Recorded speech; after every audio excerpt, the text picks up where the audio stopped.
Oh my god, so we had our session in April, and you went all the way up to GC1 from Champ 2 Div 2? Oh, Champ 2 Div 1 actually. Wow, that's incredible. I'm going to take a look at one of the students' recent replays and see how they're doing now and what they can do to even further improve, and hopefully this season they'll be able to shoot up to at least GC2. But before that, sponsor time. AOEA allows you to buy and sell Rocket League items at great prices. Whichever platform you're on, you can find that last item to finish off your preset. Use code VMN at checkout for a discount. And I'll leave the link to AOEA down in the description, so be sure to check that out. Alright, so we get position off of kickoff, and then we tap the ball away. Okay, so this play is a little bit dodgy for a couple of reasons. So first, we have a lot of boost. So what I would like you to do here is, instead of taking like a powerful hit on the wall, what I want you to do is actually take more of a controlled play, right? So we can either hit this up again and then jump off the wall and take like a wall to air dribble out towards the midfield here. And what this is going to do is going to force this guy to first commit. He's going to have to fly off the wall and try and commit on you and shut you down. And it's going to force the second man to assume a more defensive position. So already, by going for a more controlled play here, we've managed to force one opponent to commit and use all of their boost, and we forced a second opponent to assume a defensive position. Which is obviously, that's what control plays do, right? Control plays are controlled plays because they force the enemy to use a lot to counter them. And that's why they're the best way to score in Rocket League. So right here, instead of tapping the ball, we go for that controlled play.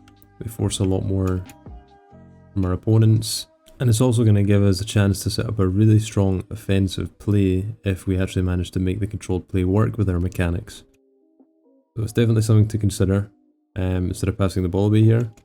Obviously we get possession back regardless, but I think obviously when we get possession in this way, our teammate gives it right back. Whereas before, when we have the chance to take possession and take that controlled play, we should be taking that to make sure we don't end up in this situation right here. So really nice patient play so far. I'm liking what I'm seeing. Clearly see that you've taken some of the previous notes on board. Ooh. Now we do get a goal from this. However, I would consider this bad play. That's because we have to assume that the opponent here is going to get this ball. Just because he's on the wall there, we have to play this safe. And this is one of those rare situations where you actually get rewarded for a dangerous and kind of a bad play. So I would always opt to, instead of going up and getting this kind of, aiming to get this quick goal, I would just let things play out, stay grounded, and either turn around this way or turn around this way, and then just reset. I mean, you're going to get possession afterwards, right? So even if you don't score here, you get possession and you just attack again. So just kind of don't go for that quick goal, that quick gratification, play for that longer term offense. Nice, good 50. However, although we do get a good 50 here, I would once again, I would stay grounded, and I would aim to... This guy seems like he doesn't want to take his 50. It looks like he's turning around already. He's already made up his mind that he doesn't really want to challenge here.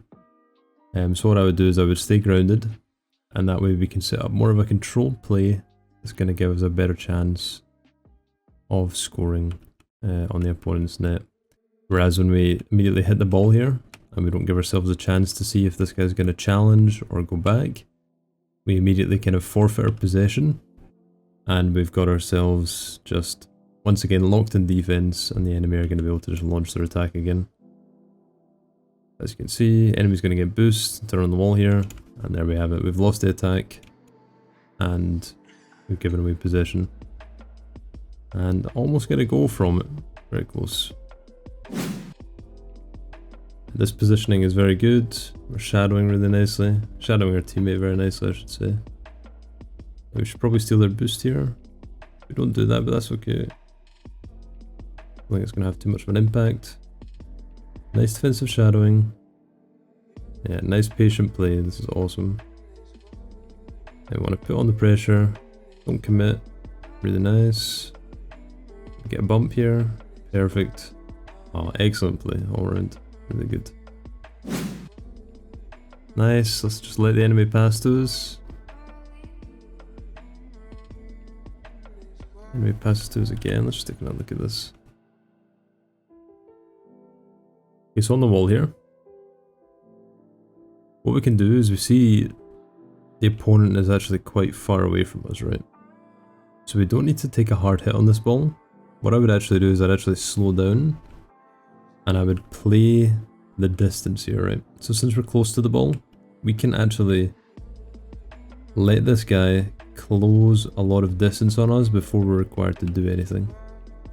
So what we can do is we can actually bait him in, and then we can take a touch on the ball. We can either take a hard touch or a small touch. And I think if you use this distance and this time that we have here, we can actually set up a better play by taking a lighter touch, maybe jumping off and going for an air dribble onto the backboard. And we can only do that because we have this time, right? Obviously if this guy's closer, then we don't do that. We do the hard hit to the ceiling and then try and make a play off of it. Since we have this space, I would love for you to take a lighter touch here, slow down and just be kind of on the ball, so we're not giving away possession like we are in this scenario where we hit it too hard and then suddenly this fella's got just free reign to take the ball off of you here. I mean, he's going to pass right back because he's not a great player. But yeah, we could have done a lot more there, I think. There in midfield, get boost. Yeah, an unfortunate touch on the ball. What I would do in this situation is, I believe our teammate has recovered here, right? So teammate's on mid boost. We could go up for this and take like a ground to air dribble when we're here. We could just go up, take a ground to air dribble, then play it onto the corner, take control, and then play it towards the backboard. And maybe even look for a pass into mid, or a pinch from the corner into mid, just because we know our teammate has rotated around to the midfield, and he's going to be coming into mid, and he's going to be available for a pass.